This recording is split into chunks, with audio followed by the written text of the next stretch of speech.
Eu vou me apresentar, sou Giovana Victor, sou hoje secretária de Fazenda de Salvador e estive por 7 anos como secretária de Planejamento e Fazenda de Niterói. Sou servidora pública do Ministério da Economia, especialista em políticas públicas e gestão governamental. Estou cedida a esses municípios. E hoje exerço a presidência do Fórum Nacional de Secretários de Fazenda e Finanças da Frente Nacional dos Prefeitos, que são os municípios médios e grandes do Brasil.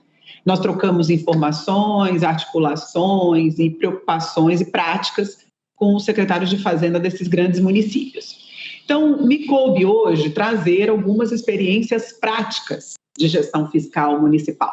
Não vou entrar em teoria, não vou entrar em legislação, apesar de termos aí algumas novidades na legislação fiscal municipal, como a emenda constitucional 109 e a lei complementar 178, temos várias novidades acontecendo, mas acho que temos fóruns específicos para tratar desse assunto. Hoje nós vamos falar de uma forma mais genérica sobre os grandes desafios. Luciene conhece um pouco a experiência que nós tivemos em Niterói de encontrar uma situação muito desorganizada em 2013 e hoje, Luciene, por incrível que pareça, quando eu abri meu Facebook, eu vi aquelas lembranças. Há 6 anos atrás, Niterói ganhou o primeiro lugar em transparência no estado do Rio de Janeiro, no ranking do Ministério Público Federal e TCU, uma primeira avaliação que foi feita lá naquela ocasião. Eu fiquei achei uma coincidência muito feliz eu estar participando desse evento hoje, porque em 2013, como a Luciene falou, a gente não tinha nenhum sistema financeiro organizado, orçamentário, não tinha nem protocolo na cidade. Então, você tem que partir de um pressuposto de começar a realizar aos poucos, sem grandes condições institucionais instaladas, às vezes de recursos humanos, de tecnologia da informação, mas ter por onde começar. E eu acho que a Luciene deu uma bela dica de início, que é essa possibilidade da gente ter o acesso aos recursos federais. Então, nosso primeiro momento foi sair do CALC, porque quando você sai do CALC, o Niterói já estava há 6 anos no CALC, é uma realidade de muitos municípios, você é obrigado a se ajustar de várias formas. Então, nós fizemos várias iniciativas para sair do CALC, fomos organizando ponto a ponto, previdência e etc., separamos as massas da previdência, e então tivemos acesso ao programa de modernização da administração tributária, que foi muito importante naquele momento, para que a gente pudesse fazer os investimentos de tecnologia da informação, minimamente para a implantação de sistemas. Você tem muitos municípios hoje que ainda não têm um sistema instalado de execução orçamentária e financeira, e sem produzir informação, você também não consegue tomar as decisões. Então, quando eu conto essa história da emoção que foi ganhar esse prêmio aí do ranking da transparência do estado do Rio de Janeiro há 6 anos, é que em pouco tempo, em 1 ano, com a implantação de um sistema integrado, com a publicação dos relatórios e com a transferência de todas as informações desse sistema, que era o sistema de tomada de decisão, para o portal da transparência, nós tivemos uma elevação muito rápida no patamar, realmente, de diálogo e de modernização da gestão fiscal do município de Niterói. A transparência para a gente sempre foi um valor. E junto com ela, a gente criou uma série de mecanismos que eu queria contar um pouco aqui, essa experiência, para os colegas que estão assistindo de vários municípios do Brasil. Instalamos uma série de práticas de gestão fiscal. Nós temos, naturalmente, aquelas que são as obrigatórias, né, a publicação do REREL, do RGF, a apresentação na Câmara a cada 4 meses dos relatórios. Isso são os nossos deveres, né, pela legislação.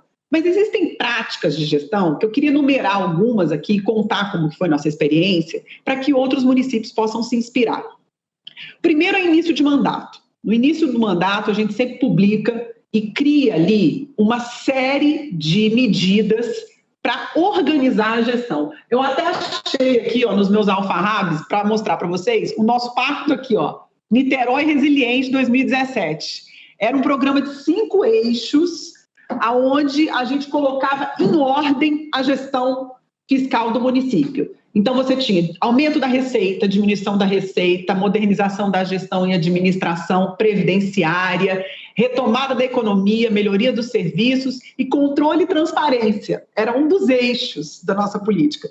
Engraçado que eu me lembro como se fosse hoje, quando eu fui apresentar o Niterói Mais Resiliente na Câmara de Vereadores, um dos vereadores me perguntou assim, mas por que transparência e controle social está num pacote fiscal? Aí, Luciene, que a gente deixa claro que a gente não consegue fazer uma política fiscal e dialogar com a sociedade sem ter a transparência como um pressuposto. Me lembro de várias vezes, quando tinha alguma situação, uma vez teve um escândalo de táxi, de registro de táxis. Aí o prefeito me ligou e falou assim, Giovana, os registros dos táxis estão no portal da transparência? Eu falei assim, não, porque não está aqui, não é uma obrigação. Ele falou, coloca todos no portal da transparência.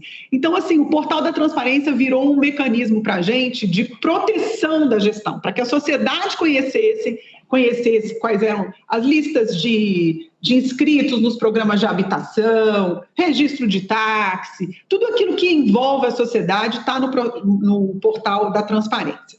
Então, esse foi o nosso Niterói Mais Resiliente, que nós fizemos 2 vezes, tanto em 2013 quanto em 2017.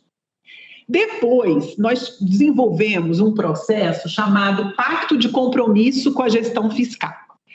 O município tem vários contratos que vão sendo executados mensalmente. Manutenção de asfalto, poda de árvore, conta mesmo corrente de telefone ou de carro.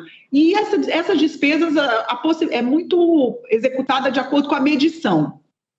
Então, o que é fácil de acontecer no município? Você tem ali uma programação orçamentária para o ano e o sujeito, porque quer executar bem, né, o parceiro ali na execução da gestão, executa todo o orçamento até junho.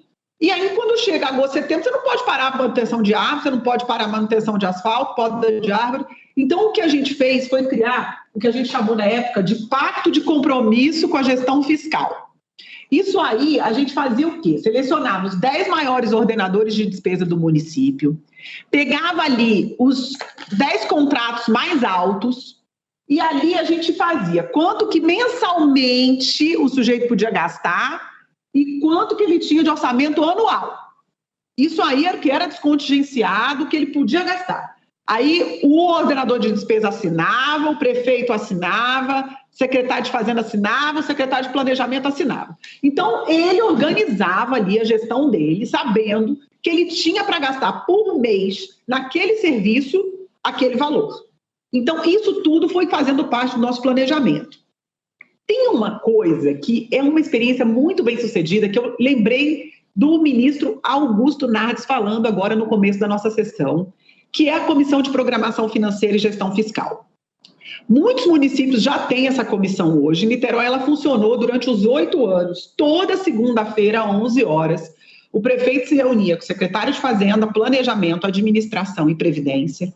E ali a gente fazia uma análise das principais despesas, das pressões, da agenda da semana. Fazíamos uma avaliação política da situação do município. Então, ali era um comitê de governança. Essa comissão de política fiscal, ela pode funcionar nas cidades como uma ótima experiência de governança, porque como a gente reúne todas as áreas transversais, a gente tem um reflexo de tudo que está acontecendo e é capaz de criar as prioridades e criar ali os principais objetivos no curto prazo. A Comissão de Programação Financeira e Gestão Fiscal, na nossa experiência de Niterói, a gente implantou ela agora aqui também já em Salvador, mas a nossa experiência de Niterói, ela tinha uma premissa, uma especificidade interessante. Qualquer despesa acima de R$100 mil tinha que passar pela Comissão de Política Fiscal. E ela só chegava à Comissão de Política Fiscal depois que ela tivesse passado pelo controle interno e pelo crivo orçamentário, ou seja, se já tivesse a possibilidade de ter sido feito um pré-empenho. Então, o controle interno era feito ex ante para qualquer despesa elevada. Isso também fortaleceu o nosso sistema de controle interno. Ele, no início, ainda pertencia à Secretaria de Planejamento e depois que a cultura de controle interno estava bem já toda bem implantada em toda a gestão do governo, foi então tornada independente a controladoria, hoje é uma controladoria forte ligada diretamente ao prefeito, que é, na nossa avaliação, uma condição, junto com a contadoria, uma controladoria estruturada e uma contadoria bem organizada são duas condições fundamentais também para você conseguir manter um padrão fiscal e de gestão fiscal responsável. Nós, inclusive, nessa comissão, tínhamos um bloqueio no sistema. As áreas finalísticas não conseguiriam nem fazer empenhos caso essa comissão não aprovasse ali aquela despesa. Em momentos de crise, a centralização é muito importante, porque você realmente consegue fazer isso que o Leonardo falou, na prática. A gestão fiscal numa cidade, ela tem o objetivo das entregas. Isso aí é o nosso mantra. Entretanto, há que se ter prioridades. Quando a gente fala de planejamento, olhando a gestão fiscal, a gente nas cidades não fala só do planejamento financeiro, como eu mostrei para vocês, o Pacto de Compromisso com a Gestão Fiscal, a CPFGF, o Niterói Mais Resiliente. A gente fala de também prioridades mesmo de entregas e de gestão. Se você não sabe quais são as prioridades, você não vai conseguir nunca ter uma gestão fiscal responsável. Mesmo que você tenha uma capacidade instalada de tecnologia da informação, de bons recursos humanos, que a gente já sabe que não é a grande realidade institucional da grande parte dos municípios brasileiros. Ainda que você tenha isso tudo, que você tenha boas informações, que você tenha bons profissionais, se você não tiver uma estratégia de planejamento, de prioridades e perseguir aquelas prioridades, não há gestão fiscal que se sustente, porque cada vez mais as cidades têm que arcar hoje com demandas das diversas naturezas. As cidades hoje arcam com demanda de segurança pública com as guardas municipais, conectividade. Nós temos cada vez mais demandas de diversas naturezas, até proteção animal, coisa de castração, é uma coisa que hoje é super demandada em cidade, castração de animal. Então, são tão variadas as demandas de todo lado, que se nós não tivermos uma estratégia de prioridade, de planejamento conversada e dialogada com essa sociedade, dificilmente você vai ter uma gestão que se legitime para fazer os ajustes que são necessários para uma gestão fiscal responsável. Então, o diálogo que a gente tem refletido na LRF como palavra transparência, o diálogo ele vai além. Você escuta para estabelecer as suas prioridades. E ali você ganha legitimidade para fazer uma gestão fiscal responsável. Não ficar atirando para todos os lados. Nós tivemos também uma estratégia de planejamento, além dos 20 anos, do longo prazo, que Salvador tem. Salvador é interessante, porque a gente teve essa experiência em Niterói, e eu cheguei em Salvador, encontrei uma capacidade fiscal muito bem organizada e instalada, primeira gestão fiscal também das capitais do Brasil. Niterói era a primeira gestão fiscal do estado do Rio de Janeiro, e é interessante observar que a prática do planejamento de longo prazo parece ser uma condição para uma boa gestão fiscal responsável. E, além disso, os planejamentos de médio e curto prazo anuais, para que a gente consiga ter entregas intermediárias. Para encerrar minha fala e não cansar vocês aqui com a nossa experiência do que está acontecendo, eu queria trazer um pouco o que está acontecendo hoje na gestão dos municípios. As médias e grandes cidades, elas vinham numa trajetória positiva de poupança para investimento. A gente vinha percebendo a cada ano um aumento, eu não trouxe os números, quem quiser se aprofundar nisso, tem um relatório multicidades, que você encontra na página da Frente Nacional dos Prefeitos, que tem indicadores de investimento, poupança, receita, despesa das grandes cidades brasileiras. Pelo relatório Multicidades, a gente percebe que as grandes cidades elas vinham numa trajetória de poupança para investimento. Infelizmente, com o advento da pandemia, nós tivemos que reprogramar completamente as prioridades. Então, nós estamos aí há 14 meses numa grave situação, onde os prefeitos foram os primeiros a responder com gabinetes de crise. Eu vou contar uma historinha aqui bem rapidinho, que eu sei que o tempo está acabando. Dia 12 de março do ano passado, foi a reunião da Frente Nacional dos Prefeitos em Florianópolis, onde reuniu-se ali cerca de 80 prefeitos de grandes cidades do Brasil. Nós tivemos uma reunião antes dos secretários de Fazenda, onde nós discutimos a reforma tributária, a PEC emergencial, a PEC do Pacto Federativo. Essa era a agenda dia 12 de março do ano passado. Em seguida, começou a reunião dos prefeitos, eu fiz a apresentação sobre a reforma tributária, os impactos sobre os municípios. Em seguida, veio a equipe do Mandetta apresentar o que ia ser a pandemia. Foi a primeira vez que os ministros foram apresentados a curva achatada, a curva íngreme, a necessidade de isolamento social e etc. A reunião acabou. Os prefeitos voltaram para suas cidades, instalaram gabinetes de crise e passaram a tomar conta e dar as orientações para as pessoas sem coordenação, procurando, às vezes, experiências em outros países, porque a Europa estava ali 2, 3 meses na frente, conversava com prefeitos da Itália, conversava com o prefeito da Espanha, para tentar entender um pouco quais seriam as medidas de mitigação que poderiam ser tomadas em nível local. Foi um momento de muita concentração.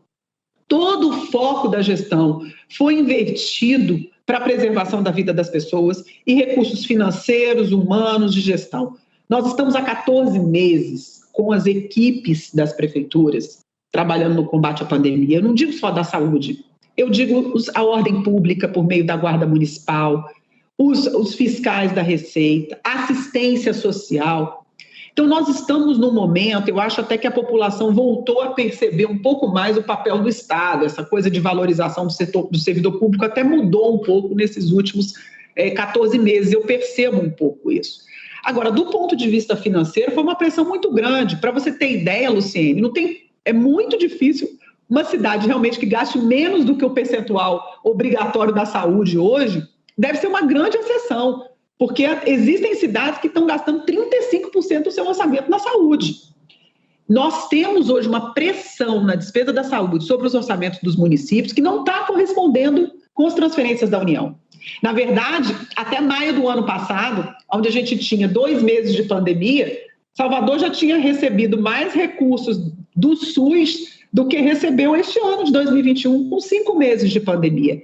É essa a realidade das cidades brasileiras. A segunda onda veio mais repentina, mais cara, de uma forma mais agressiva, as pessoas ficam mais tempo internadas, precisou de mais leito de UTI, e nós estamos recebendo menos recursos do que o mesmo período do ano passado. A situação é dramática do ponto de vista das finanças públicas. Nós corremos o risco, se nós não tivermos uma estratégia de diálogo responsável sobre a pressão da despesa pública de saúde dos municípios, de ter um retrocesso de 20 anos nas finanças municipais, que as médias e grandes cidades já estavam se equilibrando, já estavam conseguindo fazer investimentos. Então, é preciso ter essa responsabilidade nesse momento. E essa é a prioridade fiscal das cidades hoje.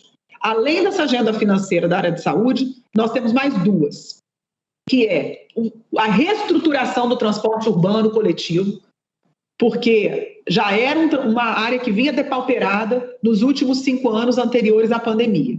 Com a diminuição da demanda decorrente da pandemia, há uma total desagregação do sistema de transporte público instalado hoje nas cidades. E não são nas grandes cidades só. Nas médias cidades também estão sendo pressionadas a criar subsídios que, em médio prazo, as finanças das cidades não vão conseguir sustentar. Então, a gente precisa reestruturar o marco legal do transporte urbano coletivo e sua estratégia de financiamento. E, por fim, a estratégia de retomada econômica, como foi dita, crescimento, geração de emprego e atividade, não emprego só, ocupação. Isso é muito importante e tem uma diferença quando a gente trata de cidade, de movimentação nas cidades. Agradeço a atenção de todos, estou à disposição para esclarecer quaisquer dúvidas.